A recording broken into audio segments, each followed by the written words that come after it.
Hello students, welcome to our channel. Video को अंत तक देखोगे तब यहाँ पर क्लियर तरीके से समझ में आएगा। फिर दिक्कत होगा तो हमको मत बोलना कमेंट करके। Mathematics JAC Akanksha model question paper set 1 करने जा रहे हैं। फर्स्ट क्वेश्चन है write the roster form of the set है। इसको रोस्टर फॉर्म में लिखना है। यहाँ पर देखो x such that x is a letter of word BETTER। ये जो एक्स दिख रहा है ये इसका जो संबंध है, इसके लेटर जो बेटर है इसके सारे लेटर से इस x का संबंध है, यानी कौन सा इसका सही आंसर होगा। तो ध्यान रखना यहाँ पर आपको पता है कि एक सेट जो बनता है उसमें कोई भी लेटर्स रिपीट नहीं होते हैं, ठीक है। जैसे यहाँ पर अगर हम देखा जाए ये सारे लेटर्स किससे संबंध है, x से। x such that x is a letter of the word. जो भी इस वर्ड का जो भी लेटर है वो संबंध है x से। तो यहाँ पर अगर हम देखा जाए तो ये वाला आंसर देखा जाए तो B है, E है, T है, R है, तो ये इसका सही आंसर होगा। अच्छा, ये क्यों नहीं होगा, रीज़न क्या, देखो यहाँ पर B भी है, E भी है, डबल T कर दिया, डबल E। देखो एक सेट में ना लेटर रिपीट्स नहीं होने चाहिए। जैसे यहाँ पर भी E रिपीट्स हो गए थे, यानी बार बार लिखा गए। यहाँ पर भी देखा जाए तो आप बोल रहे होंगे यहाँ पर B है, T है, R है, यहाँ पर तो रिपीट नहीं हुए, लेकिन यहाँ पर देखो E छूट गया है, E भी देना चाहिए, तो इसलिए करेक्ट आंसर ये वाला है, ठीक है। तो x का रिलेशन ये सारे लेटर से है, ठीक। इस तरीके के आपको रोस्टर फॉर्म यानी आपको इस तरह का सेट बनाना है। आई बात समझ में, ठीक है। अब दूसरा क्वेश्चन है find the principal solution of the equation tan x बराबर √3 if x lies in the first quadrant. पहले तो अगर आप क्वाड्रेंट समझना चाहते हैं तो आप समझ सकते हैं ये x एक्सिस कहलाता है, ये आपका y एक्सिस कहलाता है। यहाँ पर फर्स्ट क्वाड्रेंट होते हैं, ये आपका सेकंड क्वाड्रेंट होता है, ये आपका थर्ड क्वाड्रेंट होता है, ये आपका फोर्थ क्वाड्रेंट होता है। यहाँ पर फर्स्ट क्वाड्रेंट में ऑल पॉजिटिव, यानी जितने भी ट्रिग्नोमेट्रिक फंक्शन होते हैं पॉजिटिव होते हैं। इसमें साइन कॉसेक पॉजिटिव होते हैं, इसमें टेन कॉट पॉजिटिव होते हैं, इसमें कॉसेक पॉजिटिव होते हैं। यहाँ पर अगर आप देखोगे एक्स लाई करता है फर्स्ट क्वाड्रेंट में। अच्छा, प्रिंसिपल सॉल्यूशन किसको बोलता है, प्रिंसिपल सॉल्यूशन ऐसे सॉल्यूशन होते हैं जो 0 और 2 पाई के बीच में लाई करते हैं, यानी उनका जो वैल्यू होगा 0 यानी 2 पाई से छोटी होगी, 0 के बराबर हो सकता है, 0 से बड़ी वैल्यू होगा, ठीक है। इसी को बोलता है प्रिंसिपल सॉल्यूशन। इसको हम सॉल्व करते हैं तो tan x बराबर अगर देखा जाए तो √3 है। तो सिंपली हम समझेंगे यहाँ पर देखा जाए तो tan x इस √3 किसका, tan में √3 किसका, मतलब tan में किसका वैल्यू √3 होता है, तो tan 60 डिग्री का वैल्यू √3 होता है। तो x बराबर देखो x लाई करता है इन फर्स्ट क्वाड्रेंट, और फर्स्ट क्वाड्रेंट में सारे वैल्यूज़ पॉजिटिव होते हैं, यानी इनका जो भी वैल्यूज़ निकलेगा वो तो पॉजिटिव निकलेगा। तो सारे तो पॉजिटिव है, लेकिन इसमें से एक कोई चुनना है ना आपको। तो यहाँ पर देखो x बराबर 60 डिग्री। यहाँ पर आप देखो, यहाँ पर जितने भी ऑप्शन है सारे रेडियंस में गिवन है, दिए हुए, लेकिन आपको यहाँ पर यहाँ पर आपका डिग्री में आया, तो डिग्री को रेडियंस में कन्वर्ट करना है। तो कैसे, एक चीज़ समझ लो, जो पाई होता है, पाई रेडियन बराबर होता है 180 डिग्री, 1 पाई रेडियन बराबर 180 डिग्री। तो 1 रेडियन बराबर होता है 180 डिग्री बाय पाई, ठीक। उसी तरह 1 डिग्री बराबर होता है आपका पाई बाय 180। तो सिंपली अगर आपको डिग्री को रेडियन में लाना है तो पाई बाय 180 से मल्टीप्लाई करोगे, और रेडियन को अगर डिग्री में लाना है तो 180 बाय पाई से मल्टीप्लाई करोगे। तो यहाँ पर आपको डिग्री को रेडियन में लाना है तो आपको कुछ नहीं करना है, आपको इसको पाई बाय 180 से मल्टीप्लाई कर देना है। 0 0 कैंसिल, 6 या 18। तो यहाँ पर x का जो वैल्यू हो जाएगा, यानी ये आपका पाई बाय 3, ये आपका रेडियन फॉर्म हो गया। फिर से समझो, अगर आपको डिग्री को रेडियन में लाना है तो पाई बटा 180 से, अगर आपको रेडियन को डिग्री में लाना है तो 180 बटा पाई से मल्टीप्लाई करोगे, तो इसका सही आंसर पाई बाय 3 होगा, ठीक है। इसको आपको इवेलुएट करना है, सॉल्व करना है, इसका वैल्यू फाइंड करना है। सबसे पहले यहाँ पर एक चीज़ जानो, ऐसे क्या हो रहा था, हम सारे पॉजिटिव स्क्वायर रूट जो होते हैं, यानी कि जो स्क्वायर रूट जो वर्गमूल होते हैं पॉजिटिव नंबर का, धनात्मक नंबर का, उसका तो हम फाइंड कर सकते हैं आराम से। √3 हो, √2, उसका आराम से हम फाइंड कर सकते हैं, धनात्मक नंबर का आपका वर्गमूल। लेकिन ऋणात्मक यानी निगेटिव नंबर का स्क्वायर रूट आप फाइंड नहीं कर सकते। इसलिए इसके अगर निगेटिव नंबर का स्क्वायर रूट फाइंड करने के लिए इसको क्या किया गया, इस √-1 को i के बराबर रखा गया, जिसको आयोटा भी बोलते हैं, इमेजिनरी इस रूट माइनस वन को पहले आप समझो, इस रूट माइनस वन का क्या वैल्यू है, ये आई के बराबर होता है। तो देखो जब रूट माइनस वन बराबर आई होता है तो माइनस वन बराबर क्या होगा, तो ऑटोमेटिक इस रूट का वैल्यू 1/2 होता है। तो इधर आएगा तो स्क्वायर में चढ़ जाएगा, यानी कुल मिलाकर आपको पता चला कि आई स्क्वायर का वैल्यू क्या होता है, -1। ये तरीका क्या है, यहाँ से बेसिक स्टार्ट हुआ, ये समझ जाओ, एकदम याद रखो कि रूट माइनस वन का वैल्यू क्या होता है, किसके बराबर होता है, आई। ये क्यों, ये इसका आवश्यकता क्यों पड़ा, क्योंकि हमको उस नंबर का, उस निगेटिव नंबर का स्क्वायर रूट फाइंड करना है, निगेटिव नंबर का वर्गमूल निकालना है, इसलिए। तो देखो आई स्क्वायर बराबर -1। अगर हम बोलेंगे आई क्यू का वैल्यू बताओ, तो इस आई क्यू को लिख सकते हैं आई स्क्वायर इंटू आई। अब आई स्क्वायर का वैल्यू कितना होता है, -1 गुना आई, तो माइनस आई हो गया, यानी आई क्यू का वैल्यू कितना होता है, -i। उसी तरह आई टू दी पावर 4, तो इसको आप लिख सकते हैं आई स्क्वायर, इस पूरे पर पावर 2, तो आई स्क्वायर का वैल्यू कितना होता है, -1, -1 पे पावर स्क्वायर यानी 1। तो इस तरह से आप जाने कि आई टू दी पावर 4 का वैल्यू क्या होगा, 1 होता है। आई क्यू का वैल्यू क्या होता है, -i होता है। आई स्क्वायर का वैल्यू क्या होता है, -1 होता है। अब हम चलिए इसको समझ लिए, अब हम आराम से इसको सॉल्व करते हैं।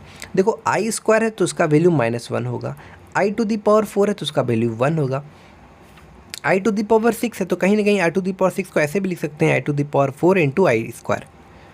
तो आई टू दी पावर 4 का वैल्यू 1 गुना आई स्क्वायर। अब 1 आई स्क्वायर का वैल्यू -1, तो 1 गुना -1 यानी -1। उसी तरह आई टू दी पावर 7 है, तो आई टू दी पावर 7 मतलब i to the power 4 into i to the power 3, तो आई टू दी पावर 4 का वैल्यू 1 और आई क्यू का वैल्यू -i, तो यहाँ हो गया आपका कितना हो गया, -i हो गया। नीचे 1 प्लस आई स्क्वायर का वैल्यू -1 प्लस आई क्यू का वैल्यू -i। सॉल्व कीजिए ऊपर और नीचे, आगे सॉल्व कीजिए तो देखिएगा क्या होगा, -1 प्लस 1 -1 -1 बाई 1 माइनस, एक्चुअली ये आई है, ठीक है, सॉरी। तो -1 प्लस 1 -1 -i, 1 -1 -i। तो देखा जाए तो -1 प्लस 1 ये तो कट गया, यहाँ बच गया, ये है 1 1 कट गया, तो यहाँ बच गया -1 -i बाय -i। यहाँ से माइनस कॉमन ले लेंगे तो हो जाएगा 1 प्लस i बाय i, ठीक है। आगे क्वेश्चन को सॉल्व करते हैं हम। तो इस 1 को कैसे लिख सकते हैं, i to the power 4 plus आई लिख सकते हैं डिवाइडेड बाय आई। यहाँ पर हम क्या करेंगे, जो जो कॉमन पार्ट है कॉमन ले लेंगे, यहाँ से आई जब कॉमन लेंगे तो यहाँ हो जाएगा आई क्यू प्लस 1 बाय आई, यहाँ आई कैंसिल। तो इसका अब हम क्या करेंगे, इसको आगे सॉल्व करेंगे, तो आई क्यू का वैल्यू होता है -i प्लस 1, तो इसका सही आंसर हो जाएगा 1 -i, ये इसका आंसर हो गया, ठीक है। प्लस नेक्स्ट क्वेश्चन देखते हैं हम, सॉल्व 3x + 5 लेस देन इतना if x is an integer. Integer क्या होता है, यानी इंटीजर निगेटिव नंबर, ज़ीरो और पॉजिटिव नंबर, ये सारे इनका जो कॉम्बिनेशन वही इंटीजर्स कहलाते हैं। इधर भी डॉट डॉट चलता जाएगा, इधर भी डॉट डॉट चलता जाएगा। यहाँ पर ये दिया हुआ इन इक्वेशन, इसको सॉल्व करते हैं सबसे पहले। तो 3x + 5 लेस देन x - 7, तो 3x इस x को इधर लेते आइए और -7 इस 5 को इधर लेते आइए, तो 2x कितना हो गया, -12। तो 2x, अब क्या किए, दोनों साइड 2 से डिवाइड दे दीजिए, -12/2, तो 2 2 कैंसिल। x का जो वैल्यू होगा less than 6, x less than 6, यानी x की वैल्यू जो भी आएगा, x का वैल्यू क्या क्या आ सकता है, -6 से छोटा क्या हो सकता है, -6 से छोटा, -4 -3 -2, सॉरी -6 से छोटा क्या क्या हो सकता है, -9 -8 -6 7, ये सारा, और इधर जितना भी है इधर भी चलता जाएगा, ठीक है, इधर डॉट डॉट चलता जाएगा। ये सारे जो भी वैल्यूज़ हैं x के सब -6 से छोटे हैं, -9 -8 -7, और इधर भी वैल्यूज़ रहेंगे बहुत सारे, ठीक है। तो इसका सही ऑप्शन जो होगा वो होगा ऑप्शन 2, जो कि डिलीट हो गया, ठीक है, गलती से फट गया, ओके। तो ये सही आंसर है, ये तो होगा नहीं, क्योंकि 2 3 4 तो x का 2 3 4 तो -6 से बड़ी वैल्यूज़ हो जाएगा, 2 3 4। यहाँ देखा जाए तो -4, तो -4 तो खुदे -6 से बड़ा है, आई बस सुनो। लेकिन यहाँ पर x क्या हो रहा है, -6 से छोटा वैल्यू है, तो -6 से छोटा वैल्यू लेना है। यहाँ पर आप क्या ले सकते हैं, ये भी नहीं ले सकते, -6 से छोटा वैल्यू तो है नहीं, तो यही करेक्ट आंसर होगा। ये हमारा 5 नंबर है। Find the 10 term of a sequence whose 7th and 12th term are इतना। तो देखो 10 टर्म्स ऑफ अ सीक्वेंस, आपको 10 टर्म निकालना है, 10वां टर्म निकालना है।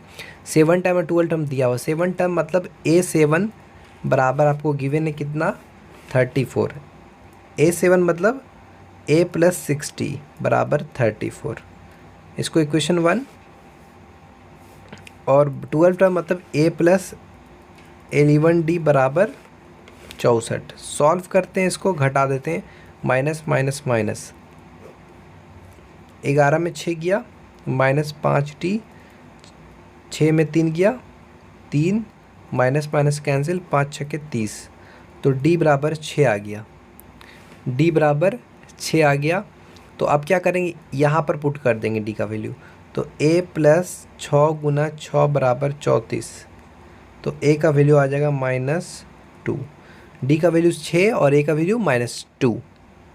यहाँ पर 10वां टर्म मतलब A10 निकालने बोला, तो A10 मतलब A + 9D, तो A का वैल्यू -2 और D का वैल्यू 6, 9 छक्के 54, -2 + 54 कितना हो गया, 52। तो इसका आंसर होना चाहिए 52, ठीक है। उसके बाद कह रहा है find the eccentricity of the ellipse. इतना देखो, एलिप्स का जो इक्वेशन होता है, लगभग जो जनरल इक्वेशन होता है वो होता है x² / a² + y² / b² बराबर 1। देखो यहाँ पर इस इक्वेशन को देखा जाए तो यहाँ पर 169 जो a होता है, इसमें a हमेशा बड़ा होता है b के कंपैरिजन में, तो ये 100% a होगा। देखो x² / 169 को लिख सकते हैं 13 का स्क्वायर, और y² / 12 का स्क्वायर बराबर 1। तो देखो a हमेशा बड़ा होता है, तो a का वैल्यू यही होगा 13, और b का वैल्यू क्या होगा 12, समझे। यहाँ पर एक्चुअली आपको निकालने बोला है इसेंट्रिसिटी यानी E, तो E निकालने के लिए फॉर्मूला होता है E बराबर होता है C/A। अब C बराबर होता है A² - B², तो A यानी बड़ी वैल्यू जो है, तो A कितना है 13, 13 का स्क्वायर -12 का स्क्वायर, तो 169 - 144, 25 का स्क्वायर रूट 5, तो 5/13, तो इसका सही आंसर होगा 5/13। तो 5/13 कौन सा, यही वाला, ठीक है, कोई दिक्कत, नो प्रॉब्लम। ये हमारा 7 नंबर है। क्या कर रहा है, एक्सप्रेस 75 डिग्री को रेडियन में लिखें। तो 75 डिग्री को अगर रेडियन में लिखना है तो कुछ करना नहीं, π/180 से मल्टीप्लाई कर दो, ठीक है। काटिए, 5 × 15, 5 छक्के 30, 5 से 25, किसे 3 × 5 15, 12 से 36, 5/12, इसका सही आंसर ये रेडियन में आ गया, ठीक है। यह है 8 नंबर में cos 20 + sin 20 divided by cos 20 - sin 20। तो कुछ करना नहीं है, इसको cos 20 + sin 20 है ना, ऊपर में भी cos 20 से डिवाइड दे दो और नीचे में भी cos 20 से डिवाइड दे दो, दे दिए डिवाइड। अब अलग अलग करोगे तो cos 20/cos 20 1 हो जाएगा, और sin/cos sin 20/cos 20 यानी tan 20, उसी तरह 1 - tan 20। आपको याद रखना चाहिए कि sin/cos क्या होता है, tan होता है। 1 + tan 20 1। आपको एक फॉर्मूला याद है, tan A + B बराबर होता है tan A + tan B divided by 1 - tan A × tan B। वही फार्मूला यहाँ पर यूज़ कर सकते हैं। देखो इस 1 को लिख सकते हैं tan 45 degree + tan 20, 1 minus formula होता है tan A को A की जगह मान लो 45 डिग्री है, तो 1 - A की जगह tan 45 लिख लो, और tan B की जगह 20। देखो कोई फ़र्क तो पड़ेगा नहीं, 1 कहीं ना कहीं छुपा हुआ है, तो tan 45 का वैल्यू क्या होता है 1, तो इसको लिख सकते हैं ना 1 × tan 20, तो 1 × tan 20 लिख सकते हैं। तो ऑफकोर्स tan 45 × tan 20 लिख सकते हैं। एक्चुअली मेरा टारगेट है फार्मूला में बैठाना, आ गया। तो tan A + tan B 1 - tan A tan B formula में बैठ गया, तो क्या होता है उसके बराबर tan A + B, तो tan A + B यानी 45 डिग्री + 20 डिग्री, तो कितना हो गया tan 65 डिग्री, तो tan 65 डिग्री इसका आंसर होना चाहिए, तो 65 ये वाला, ठीक है। क्वेश्चन नंबर 9 में x² + 2 बराबर 0, तो हल करें। तो देखो x² + 2 बराबर 0, उसको सॉल्व करते हैं, तो x² बराबर -2 हो गया, तो x बराबर हो जाएगा अंडर रूट -2, साथ में ये आ गया आपका, साथ में प्लस माइनस दोनों आ जाएगा, ध्यान रखिएगा एक चीज़।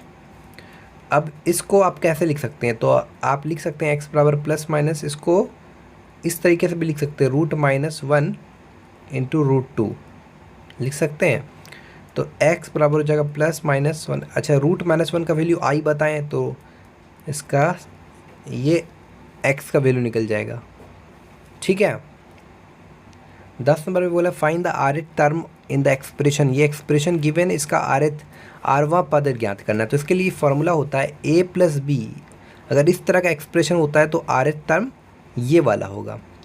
अब यहाँ पर देखा जाए तो यहाँ पर 1 है, तो a की जगह 1 रखेंगे तो ये एक्सप्रेशन होगा क्या है, n लिखेंगे, फिर c लिखेंगे, फिर नीचे r, फिर लिखेंगे a, ये फर्स्ट टर्म, फिर इन दोनों का अंतर, फिर लिखेंगे b और उसके पावर में r चढ़ेगा। ठीक है, याद रखिएगा। तो यहाँ पर a की जगह 1 था, तो जहाँ पर आप देख सकते हैं यहाँ पर a था उसकी जगह 1 रखें। अब 1 पर कुछ पावर होगा तो इसका जो वैल्यू 1 ही रहेगा। और अगर रही बात b कौन है, x, तो x⁴ r, तो यही इसका आंसर हो गया, यानी ये वाला ऑप्शन।